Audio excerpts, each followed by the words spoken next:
কিতা অবস্থা আসুনি সব বালা। তো আজকে এলাম হোটেল প্যারাডাইস উইকটা ফার্সে সিলেট নাইরফুল। তো নাইরফুল হইলে এটা পার্টি সেন্টার হোটেল। তো আমরা আছি দুতালাত। তো আমি গেছি আজকে এক বড় ভাইয়ের লগে। তো বাইরে অফিসিয়াল একটা পার্টি আছে, তবে অফিসিয়াল হইলেও একটা মানে পুরা বড়োভাবে হয়েছে। মানুষ প্রচুর মানুষ আসলা এখানো। তো আমরা গিয়া পয়লা প্রথমে একটু খালি খালি পাইছি, পরে আস্তে আস্তে সব মানুষ পড়ছে 9:30 10টার দিকে প্রোগ্রাম হয়েছে। তো এই হোটেলটা মানে খুবই সুন্দর, দোতলা তিনতলা, দোতলাত আছে পার্টি সেন্টার, তিনতলা তো পার্টি সেন্টার। তবে তিনতলার কোনো খুব বেশি প্রোগ্রাম ওর আজকে মানে কনসার্টর এখানেও। তো আমরা অন্য খাওয়া দাওয়া শেষ করে কনসার্টও যাইমু। তো এখানেও খাওয়া দাওয়া হইব। তো এখানেও মানে যে পার্টি সেন্টারটা এখানেও প্রোগ্রামটা হইল গিয়ে একটা মত বিনিময় সভা ট্রেভেলসর। তবে ইনো মানে বক্তব্য দেওয়ার।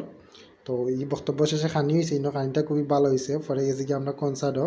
তবে কনসার্টও ইনো ঢুকা ফ্রি, যেহেতু আজকে ইনো প্রোগ্রাম মানে দুইতলা তিনতলার প্রোগ্রাম। তো আমরা কনসার্টও গেছি, কনসার্টও যাওয়ার পরে ইনো গান শুনছি, গানগুলা খুবই সুন্দর। তো গানগুলা দিনও মানে মানুষের নাচরাও গানের লগে। তো আমরা নাচতাম পারলাম না, ইনো বাক্কা মানুষও আসলা। তো গানটা আসলে মানে হাসন রাজারে লইয়া আসল গানটা, গানটা খুবই সুন্দর।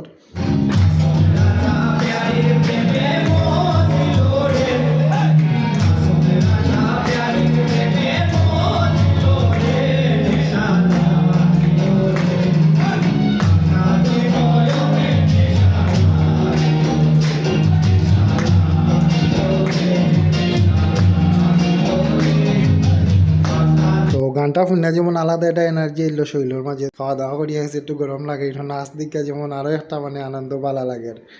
তো আসলে এই পার্টি সেন্টারটা মানে খুবই সুন্দর, এই হোটেলটা দুতলা তিনতলা বা নিচতলা তো খুব সুন্দর ফটোশ্যুটের জায়গা আছে। তো গেলাম, খাওয়া দাওয়া হইলো, গান বাজনা হইলো বা ফটোশ্যুট হইলো, আমরা ফটো তুলে হয়েছে খুব বেশি। তো সবটা মিলিয়ে আসলে ভালো লাগছে। তো আজকের ভিডিও পর্যন্ত, পরবর্তী ভিডিও দেখা লাগে অবশ্যই পেজে ফলো দিয়ে রাখবা। সব ভালো থাকবা।